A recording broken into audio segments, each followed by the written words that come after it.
Welcome, ladies and gentlemen, to another edition of Harry Fling Wrestling. I'm your host, Harry Fling, and today we're going to be talking about something that I feel like you don't see a whole lot anymore as I once did, at least when I was growing up. Something you don't see as you once did. And what will that be? I'm talking about vignettes. Vignettes are short cinematic video packages used to build anticipation, introduce new characters, such as a new wrestler debuting, repackage existing stars when they're undergoing a gimmick change, or it could be used to tease major returns or storylines, creating mystique and hype through atmospheric visuals and cryptic messages before a wrestler's in-ring debut or major angle. So vignettes have been traditionally used. Typically, they've always been used to hype up a debut of a new wrestler arriving on the scene, whether it be a man or a woman. And sometimes they've been used to further storylines. So vignettes, they appear out of nowhere, basically. You watch Raw or SmackDown, any show on TV, and this isn't just limited to WWE. It could be in other organizations too. WCW did this, I'm sure. And they come back from commercial break. You still assume they're on commercial break because it's not a familiar sight. But then you see something mysterious, and you're sort of questioning it, like, okay, what is this now? I don't know this person. I have no idea who he or she is.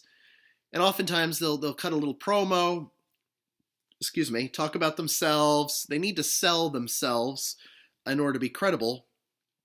And then the vignettes will always end with the imagery, with the text, coming soon, coming in 2 weeks, debuts tonight. Oh yes, so it's something that takes time, week after week after week.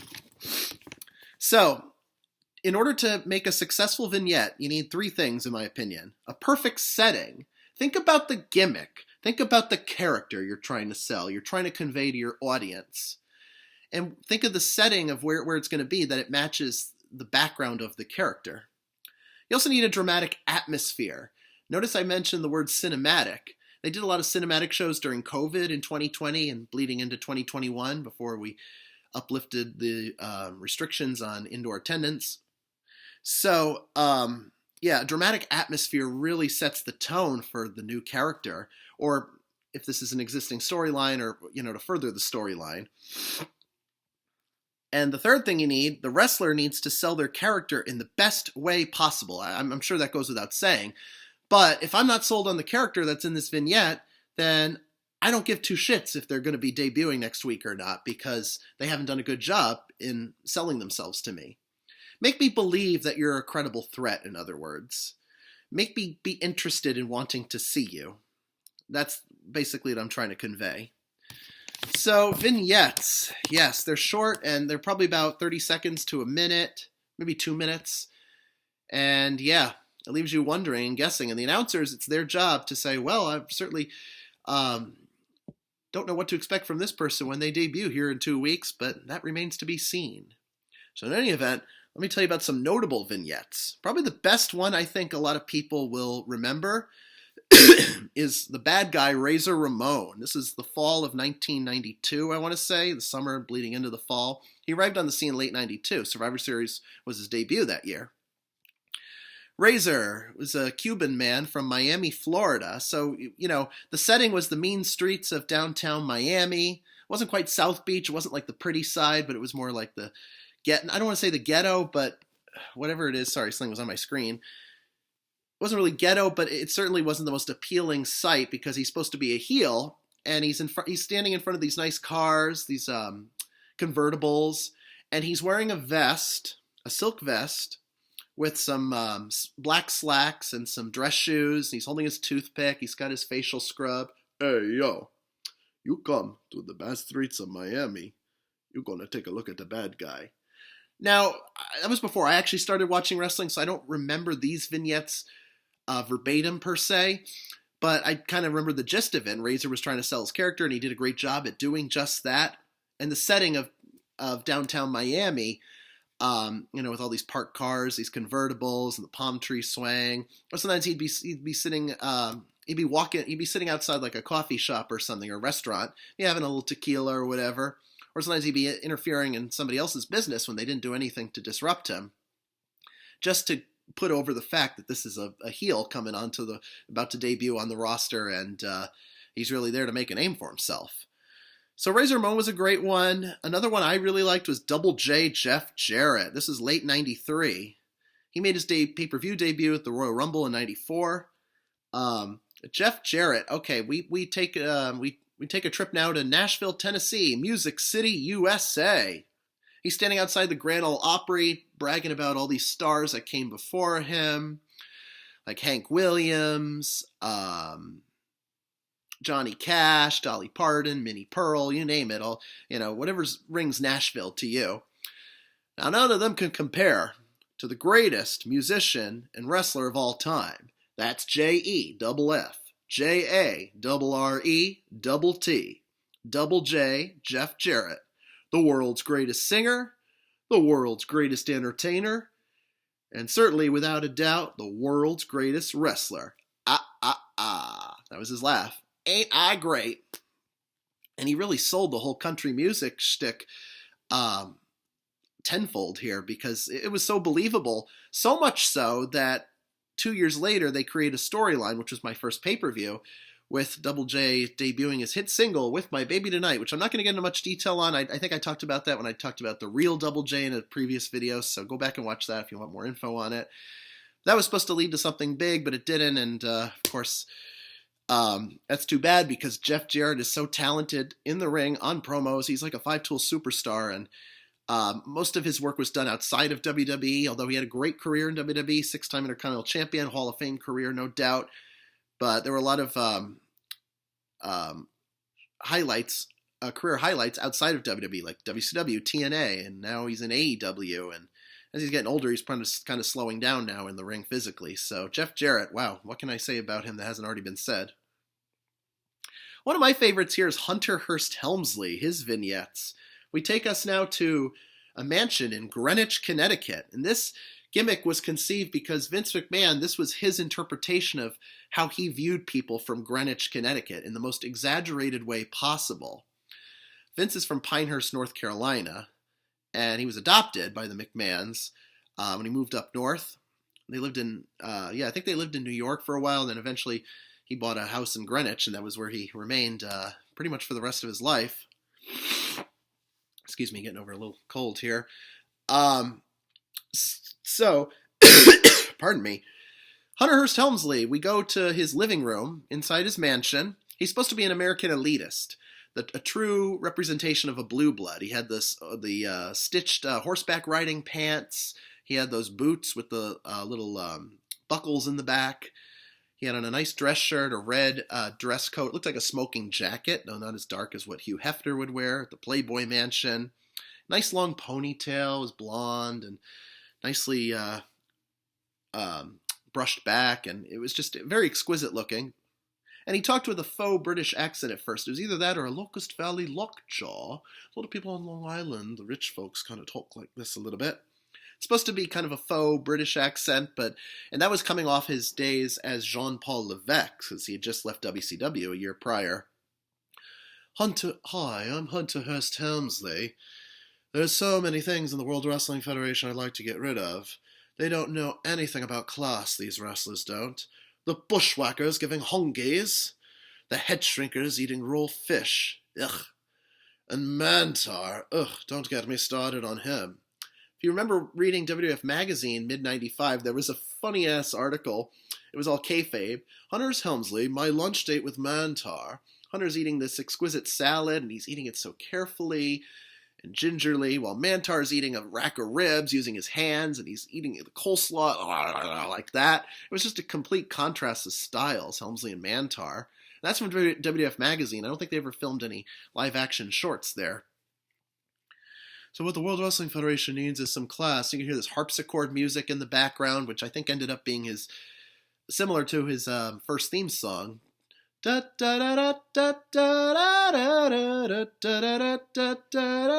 every way he just carried himself in the gimmick was a true representation. It's really not, it's very exaggerated because not everyone from Greenwich, and I've known a lot of people from Greenwich, Connecticut in my lifetime, they're not all like that. Sure, they might be wealthy and have a lot of money, but they don't act and dress the way that the character of Hunter Hearst Helmsley is supposed to be portrayed. Helmsley did this little curtsy right here. And, yeah, it was played to the best, and he was just a complete snob and just looked down on everybody. Just kind of walked around like this most of the time, his nose stuck up in the air.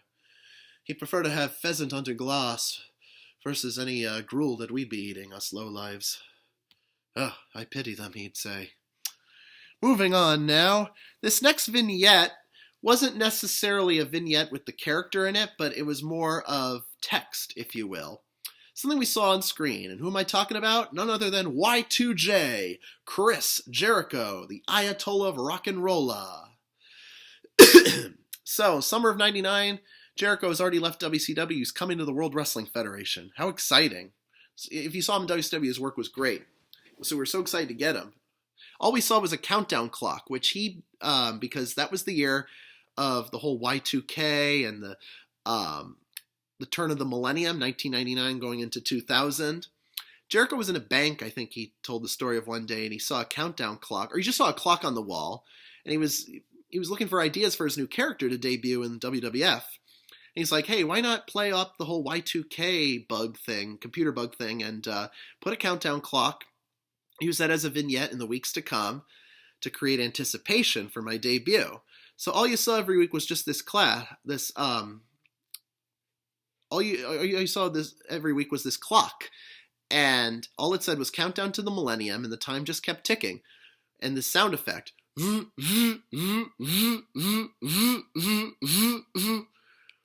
8 days, 3 hours, 27 minutes, 15 seconds. And the seconds just kept going down until August the 9th of 1999. The countdown clock made its way from 10 all the way down to 1. Finally, he debuted with The Rock in the ring, and that's a whole other story for another day. But Jericho his career really should have taken off after that, but it didn't. You know, having your first interaction with one of the greatest superstars of all time in the ring, The Rock, that really should have propelled him to something bigger and better, greater things, if you will. But unfortunately, it didn't quite work out that way. It'd be a couple more years till you get to that level. Not necessarily that level, but to the main event picture. So they kept him in the mid-card. But what a great way to start things off in your WWF career, I'll say. All right, here's another good example. One I really liked, and this one might not be as popular as some of the other ones we were just talking about. But Damien Sandow, his were very subtle. A lot of subtleties in this one. He was just in front of a black background, a dark background. Nothing behind him. He was in his robe, he had his towel around his neck, he had his beard, his ponytail. Very educational, stately-looking, learned man. Hello, I'm Damien Sandow, and I'm the intellectual savior of the masses. For gone are the days that people would be captured by the soft subtleties of a novel, and the individual theories that lie therein. Instead, they are taken about by the false bravados and false tans of the members of the Jersey Shore, who like to fist pump and drink as much as they can to excess. Something along those lines. I used to remember it, because those promos were so fucking good, because I'm like, how come we don't have more people in this world that talk like that? Like, I get it, you don't want to be an arrogant prick in real life, but still, I mean, he's portraying a character, as you know, and just the way he compared, you know, the way we used to do things, or things we'd enjoy that were a little bit more on the subtle side, versus the wild and craziness that you remember from Jersey Shore, for instance. And, you know, it was a cultural reference that was relevant to the time. This was the spring of 2012, and I think Jersey Shore was kind of winding down around that time, but still had some inkling of popularity amongst its fans. There were other things he talked about, too, which I can't remember off the top of my head. But then eventually it led to his in-ring debut, which took weeks to have happen because Damien Sandow always deemed his opponents ignoramuses. They're weak, and they're not worthy of competing on my level. I cannot, and I will not compete against that very man right there, that ignoramus. For thine shall compete against somebody of my intellectual liking. You're welcome. He ended every sentence with, you're welcome. We didn't thank him to begin with, so what gives? All right, another person. We got Bray Wyatt, and by extension his Wyatt family, the original three. Bray Wyatt, Eric Rowan, and Luke Harper. Well, we still have Eric Rowan, but Wyatt and Harper, unfortunately, no longer with us, so that's sad. But these cryptic vignettes, talk about cryptic. There was a vignette where they're just out in the backwoods. It's a whole backwoods cult, as you remember. And there's just all these people doing these weird-ass things, and the camera's very shaky. you can't really see anything clearly, and Wyatt's just appearing one place, appearing in another place, kind of like that. And all these camera cuts. And he's saying all these things, which I can't remember verbatim, but the problem with Bray was that these same mantras he'd repeat in his promos kept recycling themselves. And I don't know that that was Bray's fault. I think it was more creative's fault because they didn't find a way to make it more interesting, to change it up a little bit. So the same feud he would have had with John Cena would have been the same feud he had with Chris Jericho, and by extension Roman Reigns, and going down the line of some of his first rivalries within his first year of the company. But they were interesting because you hadn't seen a guy like that in a long time. Now, his gimmick was derived from somebody else who didn't quite make it as big as Bray Wyatt, and that being Waylon Mercy, played by Danny Spivey. Waylon Mercy was a caricature of Max Cady's character from the movie Cape Fear, 1991, starring Robert De Niro. He had on a Hawaiian shirt, very colorful.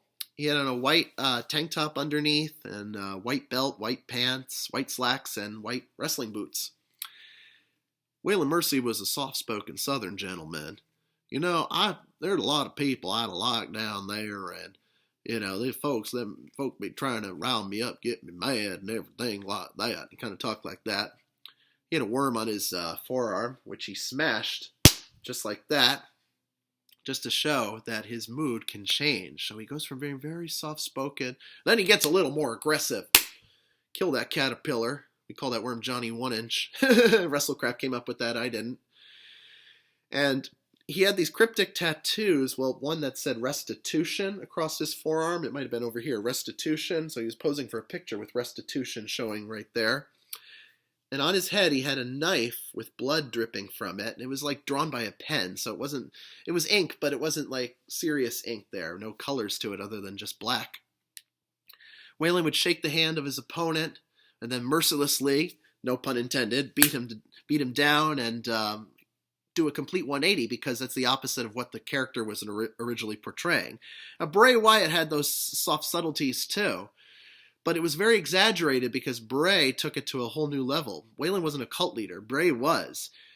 And his followers, Harper and Rowan, took heed of everything he said or did, and just carried out his dirty work. And Bray used to do that little crawl, that spider crawl, and I remember the crowd going crazy the first time they saw it. They said, "That was creepy.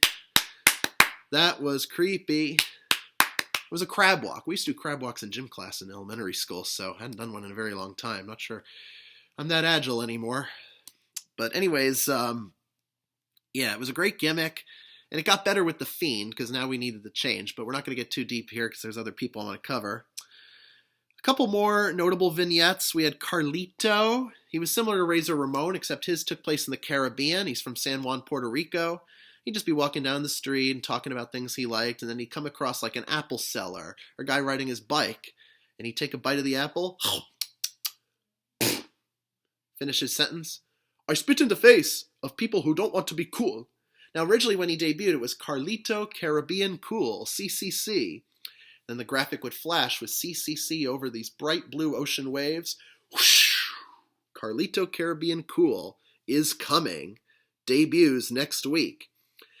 And in fact, what a great debut that was in October of 2004, because he interrupted John Cena after Cena just beaten Booker T in a best-of-5 series, culminating at No Mercy, and won back his United States title, and immediately challenged Cena for the U.S. title that very night, which he won by hook or by crook.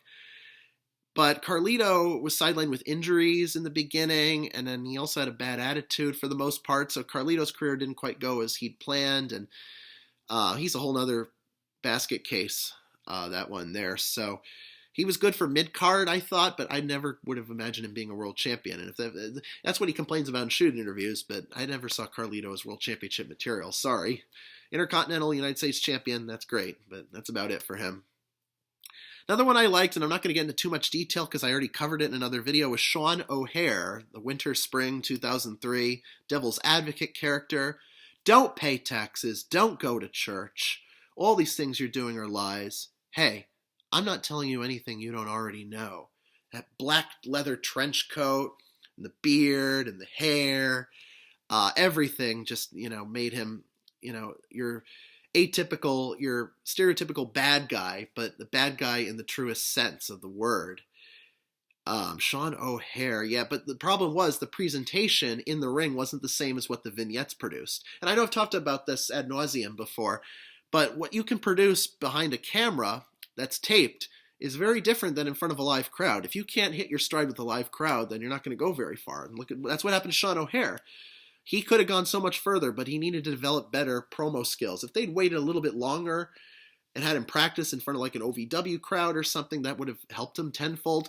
That gimmick, it was so great, and they just didn't do anything with it. And then they sidelined him they paired him up with Roddy Piper, hoping that the heat from Piper and the fact that Roddy Piper's already such a legendary name in this business would rub off on Sean O'Hare, but of course that didn't. So there's a lot of shoulda, woulda, couldas with these vignettes. You hope for big things, but they don't always turn out that way. For the ladies, here's two that are kind of similar. Nia Jax and Karma, and I put them together because they're both big women, and they were both very destructive in their demeanor. Karma didn't last very long at all because she had a pregnancy that was timed right around when she debuted in the spring of 2011, so she had to go on maternity leave, and then when she came back, WWE, it's their own fault for not using her. They put her in the Royal Rumble in 2012, in the match itself, and she's never to be seen or heard from again. But she makes 2 video game appearances, WWE 12 and WWE 13 respectively. Karma is played by Kia Stevens, better known as Awesome Kong in TNA. I just remember this cryptic vignette. She's holding a Barbie doll. She yanks off the head of it and does this maniacal laugh.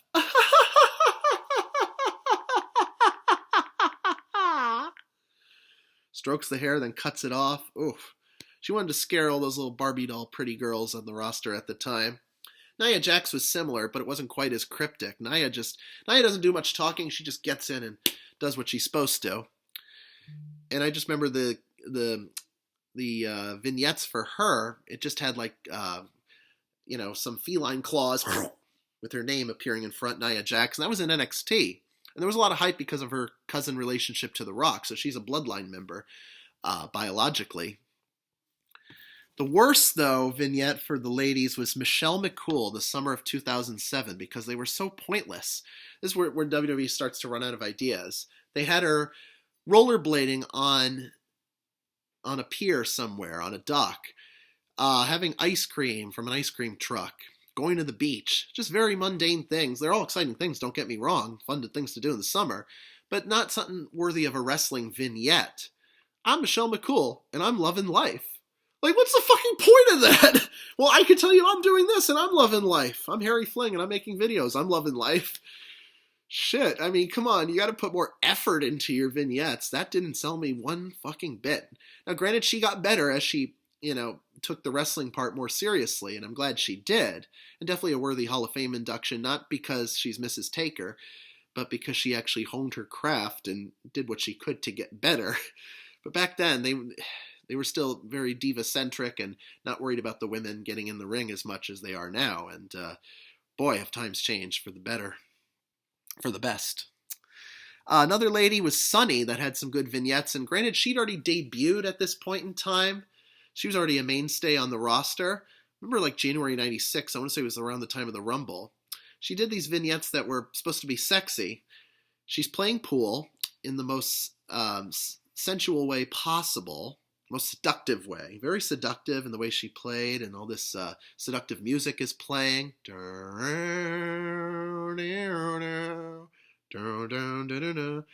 you want to come get some of me? Come spend a night with Sunny? Brah. She kept ending her sentence with brah for some reason. Unless I misheard it as a kid. There was another one, she's in a bubble bath having a chocolate cake with candles all around. Oh, how romantic. But it worked for her character. She was more a manager than she was a wrestler, so it wasn't a gimmick to be taken seriously in the ring. Alright, we're going to finish off with some forgotten vignettes from people that didn't quite make it, and also we have one example of somebody that actually didn't appear at all. He had one vignette and that was it, and I'm talking about December of 2008. Who might that be? That's none other than Hade Vanson. If you don't remember that name, I don't blame you one bit. I had no idea who he was, and I was 19 years old when this guy was going to debut for WWE, and they were going to set him up in a program with Undertaker or something. There were a lot of rumors speculating that he and Taker were going to have a feud down the road, but obviously none of this ever happened because Hade Vanson never actually debuted on television. Maybe he had some dark matches, but that doesn't count right now. Hade Vanson was supposed to be just this creepy guy, creepy bald guy, kind of not all there mentally, I guess you could say. Kind of reminded me of Damien Demento, but less cartoonish. He just wanted to punish, kill, and destroy people. Typical heel fashion, typical heel verbiage in their promos. And yeah, I actually forgot that had ever happened until my brother reminded me many years later. Hade Vanson, who the hell is that? So Hade Vanson, for one reason or another, never debuted, never even tried to make another appearance. There was never any talk of him after that one vignette. Just one and done, and he was gone. So there isn't much more I can say about Hade Vanson. He's still alive, but I don't know what the hell he's doing now. Last three people I'm going to talk about actually did appear on screen, on television, had a match, mind you. Mordecai, played by Kevin Fertig, who later became Kevin Thorne on the ECW revived brand. Mordecai had vignettes. He was a guy who was going to debut on SmackDown. He debuted at Judgment Day 2004, which was a SmackDown exclusive pay-per-view, and defeated Scotty 2 Hotty in his debut match. Mordecai was supposed to be the opposite of The Undertaker. He was a big-time religious zealot. He carried a cross to the ring. He dressed in all white, in contrast to Taker dressing all black. And he spoke in these biblical terms that nobody could understand, this old ancient language. Hear me, fear me. He came out with the scariest music. Listen to it on one of the Uncaged albums. I'm not going to sing it for you. It was a very dramatic entrance, so they definitely put a lot of effort into it. He came out with this robe, and he dyed his hair white and his facial hair white too. And so he'd look up like he was Christ to the heavens. He'd carry this cross that he put on a pedestal and go, flames would rise up as soon as he put that cross down. And look at the visual from Judgment Day 2004. If you go back and watch that pay-per-view, the physical setting, the physical backdrop was like a graveyard site, a grave site. And it had tombstones everywhere. It was a gate walking into the cemetery. It was a cemetery theme. It was how apropos, especially for this character debuting. And of course, Undertaker had a match that night against Booker T, which he won. But Mordecai debuted, and it was the best possible way he could debut him, even though it was against Scotty 2 Hotty of all people. But he was stuck in lower mid-card hell. He wasn't going to move up from there. And the minute he got his shot, they had him... for any upward mobility, they had him cutting vignettes on Eddie Guerrero, accusing him of lying, cheating, and stealing, calling him blasphemous. He had a match with Rey Mysterio on the SmackDown right after Great American Bash in 2004, and Mysterio beat him, which Mordecai was undefeated up until that point, so that's a bad sign. You're going to have him get defeated, and in quick fashion by Rey Mysterio, clean, too. He beat him clean. And that was the last we ever saw of Mordecai, the character. Fertig was sent back down to developmental. I think it was OVW at the time. Apparently management wasn't too happy with the way the direction in which the character was going and the way he was portraying it. And I think there were rumors that WrestleMania 21, instead of Orton and Undertaker, was going to be Undertaker versus Mordecai, black versus white, heaven versus hell. They were going to go all out with that, which I think they kind of did with WrestleMania 25 and Shawn Michaels and Undertaker, when Shawn descended from the heavens, that whole thing. But yeah, Mordecai, just didn't quite live up to the hype. I guess another Sean O'Hare type deal. The reject Shannon Moore from WWECW in the summer of 2006. Shannon Moore had already been on the roster for quite some time. He had been released a year earlier, then was rehired back. A very good friend, a childhood friend of both Matt and Jeff Hardy, and Shane Helms, Gregory Helms, Hurricane, whatever you want to call him. Shannon would be sitting on a subway like this, just kind of staring into space out of nowhere. This music would play. And Shannon would look at you like this. That would be the end of the vignette. So, the reject, he had tattoos everywhere. He had his hair spiked up in the largest mohawk you'd ever seen. He even had some facial ink, too, which was pretty cool. And he didn't change much as far as what he wore to the ring, as far as ring attire. He just wore those silk black pants, those silk silver pants, if you will. And that was about it. And he was still stuck in lower mid-card hell, not even given a run with the Cruiserweight title. Shannon Moore, yeah, there wasn't much you could do with that guy. He didn't really have much to show as far as personality, but the way he looked and was portrayed as the reject, You're supposed to be a reject from society, or what society deems as rejects. But see, I think we're a little more open to how people look. I like to think. I don't like to judge people just by how they look. I live by the old axiom: you can't judge a book by its cover, and that applies to people very much so. So, yeah, I guess they thought something good was going to come out of it, but it didn't. Then my last gimmick here is La Resistance, all the way from Gay Old Paris. The first incarnation with Sylvain Grenier and René Dupree. They were spokesmen from France. I think both are actually French-Canadian, but they were billed as being from Paris, France.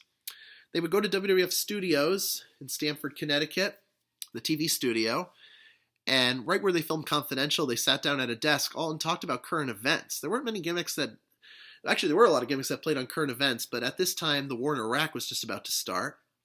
The United States and France, I think, were at conflict too. There was that whole freedom fries debate, if you remember that.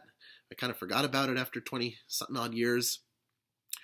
And they were talking about how they don't approve of America going to war with Iraq and the various reasons that they decided to go to war with Iraq.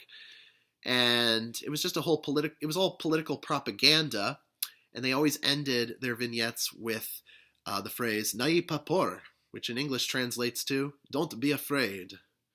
So they debuted right after WrestleMania 19, and then it was May of 2003. They made their debut on Raw, and the rest is history for them. So as you can see, some vignettes work out better than others, and that goes without saying. Some debuts work out better than others, and it sets the tone for what the character is going to be like down the road. Granted, a gimmick can change.